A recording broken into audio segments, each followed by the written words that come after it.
mean, shame is basically that, that idea that like we don't belong here, like that there's something wrong with us, that we're not lovable, we're not good enough, and so it has a sort of contract and want to hide and not be seen, and basically like sort of withdraw our rather than sort of like letting the life energy come through and express. It's like holding it in and like being like trying to make it as small as possible, like trying to become as small as possible. Yeah. And if we had to do that over and over, like if we weren't allowed to be ourselves, or if there wasn't space for our emotions as a kid, then we actually develop a shame pattern inside of our personality. So there's whole portions of the personality that can be locked in shame, unconsciously or consciously.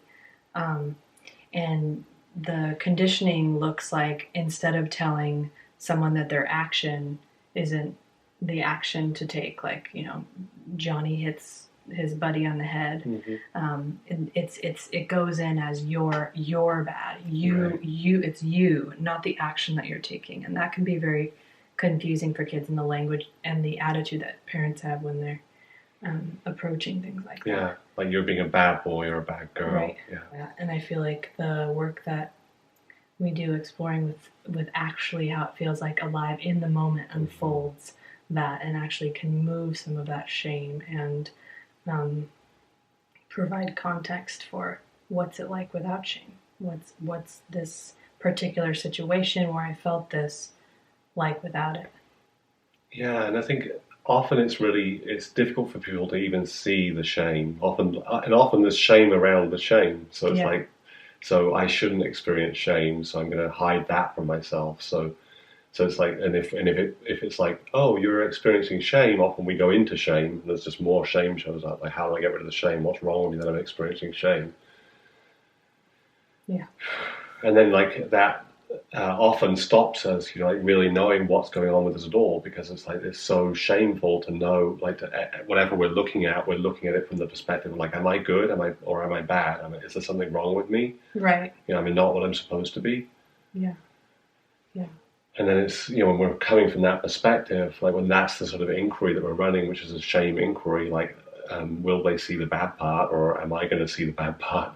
Yeah. It's then we don't really want to do inquiry. We're trying to like escape all the time and trying to avoid like connecting with what's here, because we think there's something inside that's like wrong with us, that's bad. Yeah, like we're the exception to the. Yeah. Yeah. Absolutely. Everyone else is normal, and we get that, but like, there's something wrong with us. Yeah. It's like we're uniquely bad. Yeah, it's just stuck energy that's trapped and wants to move, because we didn't get to stand up to our parent, or we didn't get to fully express our weird self at the playground, or whatever it is, and later in life as well. Yeah, yeah. Yeah, it's like the permission for all the different experiences that are here to be here, like the anger, the fear, the weirdness, the sadness, the shame, all of it, lust, all the different experiences that are here. Yeah. Especially, I think, when people get into any paradigm they're in, they adopt what's shameful and what's not. That's one of the first things, as the limbic brain that's responsible for the tribal community acceptance. That's one of the first things that the brain assesses when it enters a space, like what's okay and not okay in this space. And that's a healthy thing to be able to assess. But yet we bury these places and say, oh, this part of us is bad, this part of us not okay. Yeah. And so in spirituality, sexuality, sensuality, anger, rage, those tend to get put as what's not accepted in a spiritual community, versus other areas where maybe in sports, like rage and that kind of aggression energy is totally welcome, but maybe softness or crying isn't welcome, where it's welcome more in somatic kind of spirituality. So every category of life has these places that are welcome and not welcome collectively, that we've all like agreed. It's just when those places are stuck as, oh, this part of me is bad. That's what this group is saying. It's saying that this isn't ever welcome when I get off the football field. It's never okay. That's when we have trouble. And it's like it doesn't deserve loving company. Like it's sort of undeserving of any love. It should not exist. So we're like, sort of make war on these places ourselves. Like, how do I kill this off? How do I get rid of it? Yeah. You know, how do I hide it and block it and stop it? You know. Yeah. And it's like, and really, these places just like so want that loving attention. They so want to be like seen and met and felt and have like healthy expression. Yeah. Yeah. To find spaces where it's actually okay to be like, I feel mad. That's actually a chi. It's actually energy in that place in your body. Mm-hmm. That's actually yours. That's actually a place to unfold, to discover, mm-hmm. to open your experience of life, bringing more life into your life. Like people being like, I want to live again. Yeah. Shame is like super dampening on just like the general life force. That's how you can tell if you have shame. And once it's noticed, it's not a place that's unconsciously going to just get put on the back burner. It's like, oh, I got to explore that in my next meditation, in my next diet, in my next, walk in the woods, to act these places out, not in life unconsciously, like to hide, but to move what's underneath the shame. Shame is the cap on top of the thing, the chi that was stuck. Yeah. Yeah. I mean, it's like to let ourselves have the goodness of the life energy. You know, the direct experience, but yeah, like shame is like constantly like, that's not here, don't feel it, stop it, and it's like, and it's so in the body as well. So even if we start to notice like the voice that says, what's wrong with me? This shouldn't be here. Yeah. You shouldn't be having this experience. It's like the body can still be like super contracted, So even if we can see like, I know that's not true, but like it feels like terrifying to actually like let that have expression in the body. It's like that very heavy feeling often with shame and sort of caged, like everything's sort of locked in, locked down, numb. Yeah, and it's about your experience. Like no matter what's there in the like, oh, I shouldn't feel mad at my business. A lot of times it comes with shoulds. It's like I shouldn't feel mad at my business partner. Right. I shouldn't be mad at my boyfriend. I shouldn't be sad right now. It's like that's the voice, and then something's like, oh, like it's about your experience. It doesn't even matter if they did do something that really hurt you or didn't hurt you. It's like it's about your experience, and you can feel things that other people might say, oh, that was no big deal. It's like we're all each uniquely reacting to life in different ways. Like it's okay that you feel mad for who knows what reason, because your partner took an extra 10 minutes to get ready, and you're just like absolutely furious. Like these places are so old. Like these places have nothing to do with the moment. They're old. They're just trapped, held, energy bound up, and they're like waiting for a place to actually be accepted and released, and oftentimes if we don't have spaces that are like a sessional space or groups or places where it's okay to express these, they come out in relationship, they come out in places where it's like we let a little shame off and boom, there it comes. And so we keep the shame. We think, oh, I need the shame, I need the guilt, I need this. It's like, no, you don't need this. There's other ways to unfold and discover and live a free life where these things aren't bad and you're not bad. Discovering that at the bottom is real freedom. Yeah. I mean, it's like everything we're experiencing is totally valid. We totally get to have this experience. It's not dangerous to us. It's not dangerous to anyone else. We so get to have these feelings. Yeah, it's like really bringing that like seeing the innocence of our experience. Like this is what we're experiencing right now. This is what's happening. Yeah. How could it be wrong? Like, I mean, where did we learn that? We don't come into the world as babies, like thinking like I'm a bad baby. What am I doing? Like I'm doing it wrong. Yeah. It's like we were taught that it was reflected or something. So we had that voice, that's telling us like we shouldn't be the way we are. We're having the wrong experience. Yeah. But that's never true. Yeah. It was never true ever. Yeah. So we're human. We have the experiences we're having. And we're so tender when we're little. We forget how tender we are, really, because we've had layers that like make us capable of handling the intenseness of the world on top of that. And that's not the only way to live. Once we uncover these places, we're actually scared of feeling the feelings inside of us, because the last time they came up, there was not a parent or a caregiver or a classroom that was actually capable of allowing you to move those emotions, allowing you to feel those feelings, allowing you to express them.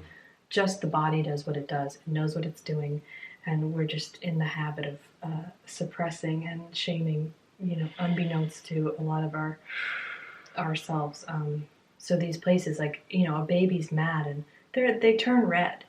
They turn red. They scream. Mm-hmm. If an adult screamed like that, the whole room would stop. It's just, we're so sensitive. Everything can be taken so intensely. Mm-hmm. So it just takes a small misinterpretation in the psyche, and we're like, whoa, I'm bad. Oh my gosh. Or, whatever.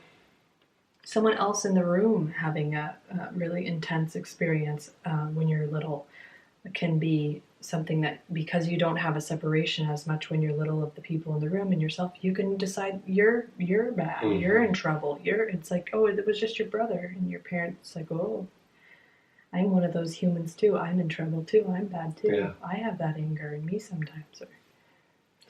Yeah, and I think, culturally we have that, like, sort of the bad people, and we've got to lock the bad people, find the bad people, and lock them up. So it's like, it's very much sort of like kill off the enemy, the bad ones. So I think often we sort of like, what if it like creates that idea, like, well, what if I'm one of those people? Yeah. Because we're human too, so right. We're killing off right. other people or trying to, it's like, we're trying to kill ourselves off too. Mm-hmm. So it's like very easy for us to, so when we see people being judged and being sort of thrown out of the tribe and so on, it's like very easy for us to go, oh my God, if anyone sees what's in here, then I'll be thrown out as well. Yeah. Yeah.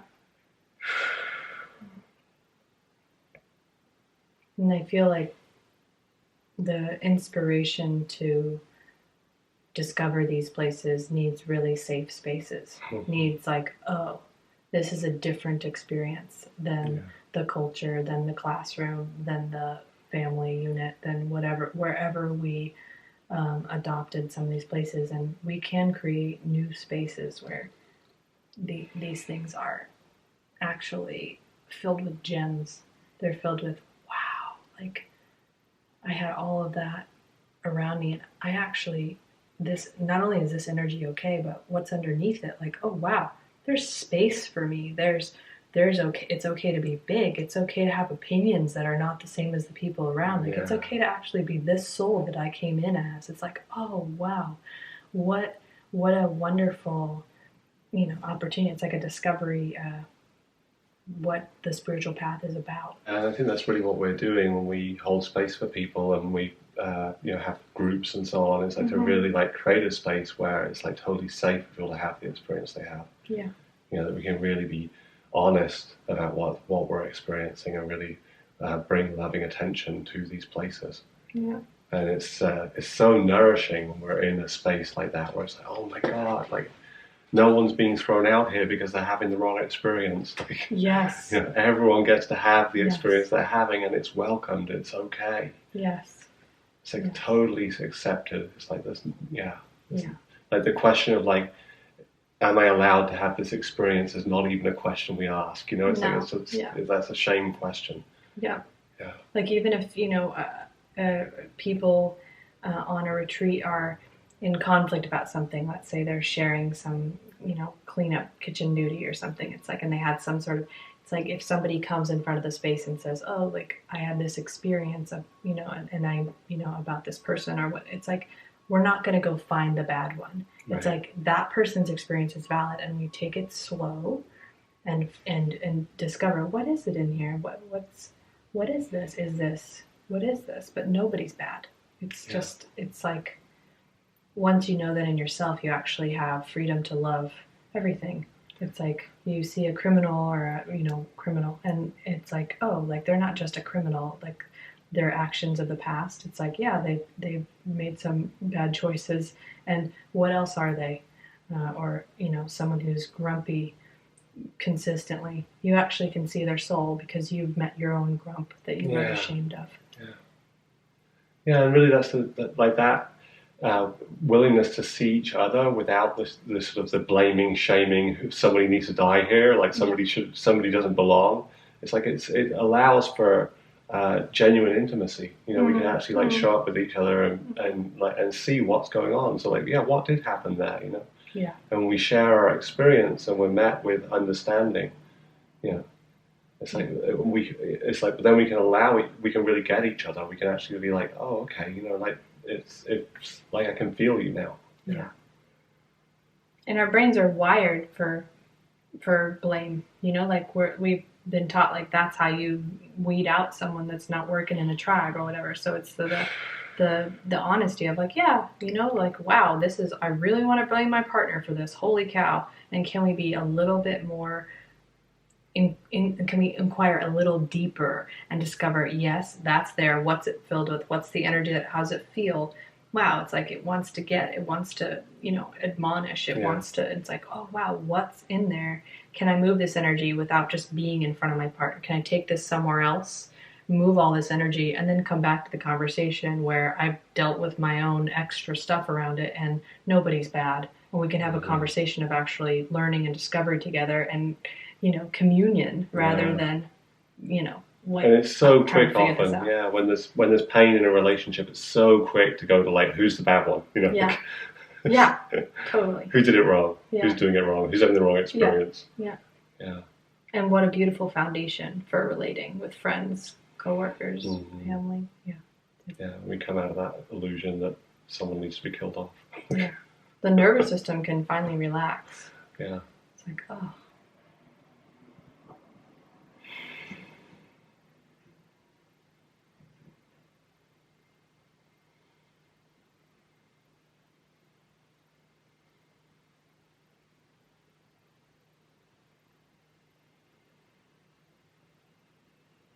Trying to feel into like some of the ways that shame is actually feeling in the body and how to recognize shame.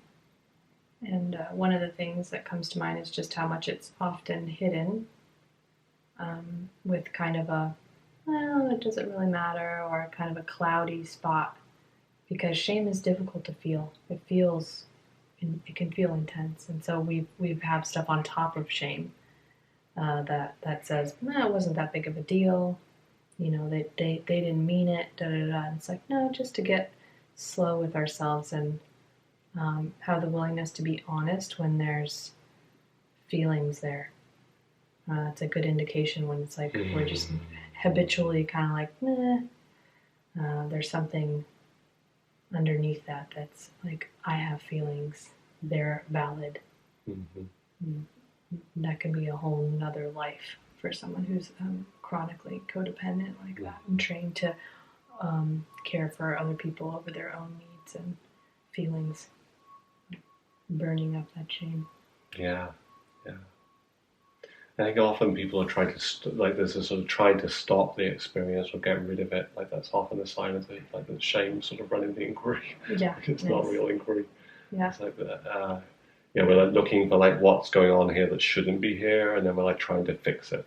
Yes. So that's fixing energy. Like, what's the fix? How do I stop myself feeling? Yeah, like I'm still angry. Yeah. What do I do? I'm still. It's like, oh, you're still. It's like that's like already saying like you should be different. It should be different. How do I get this? I think I'm accepting it, but it's still freaking here. Yeah, it's like just like I shouldn't be thinking in meditation, or just like the places that we don't tell anyone because we're like, oh, like, what will my friends think, or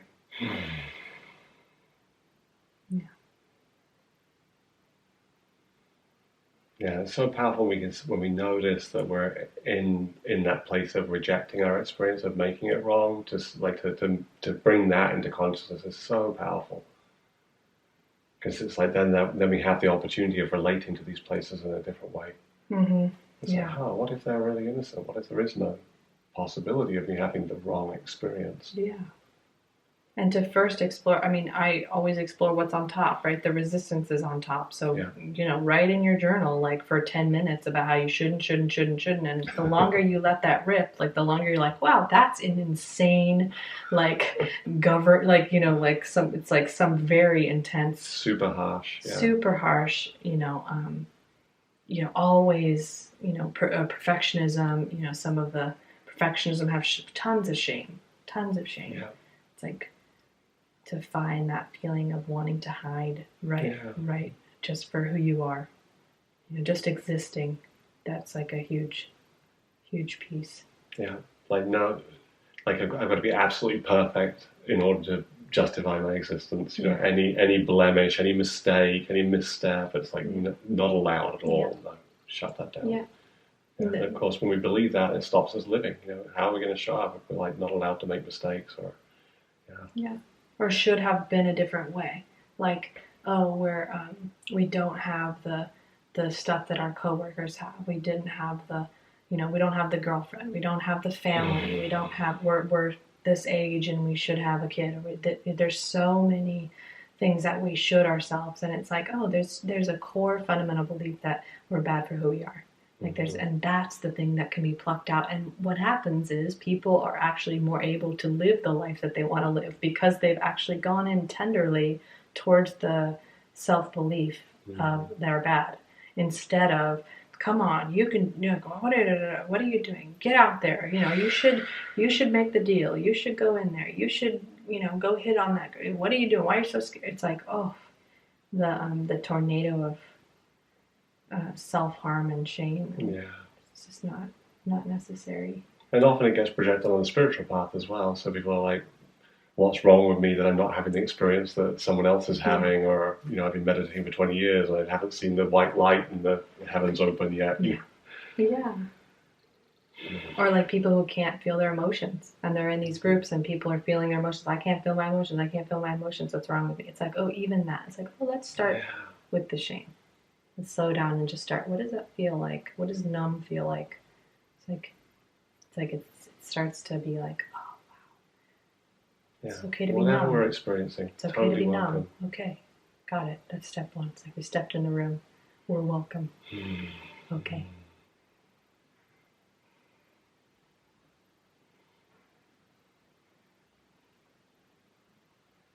It's so wonderful when we have the experience of being met with love in these places, and often that's like it's such a potent sort of medicine for these places that have been shamed in the past. So we sort of imagine like no one will ever give me loving company here. Like this is like just obviously wrong and bad. Yeah. And like to be met with loving acceptance there, it's like it's like that's your experience. Yeah, it so gets to be here. Yeah.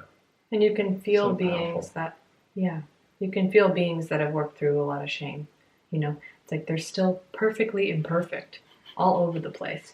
And gosh, is it so nourishing just to be around someone who's being their weird self or their whatever self, like their ordinary self, their self. It's like you can feel that the self, that quality of isness that makes us who we are, that makes us this unique, divine, one expression of this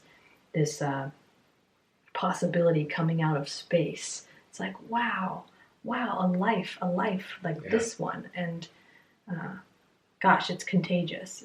It's like, oh, you want to be around that. You want to learn from that. You want to discover. And just as like we try to discover from parents when we're young, it's like if we have parents that have the same things going, how do we expect to know something different?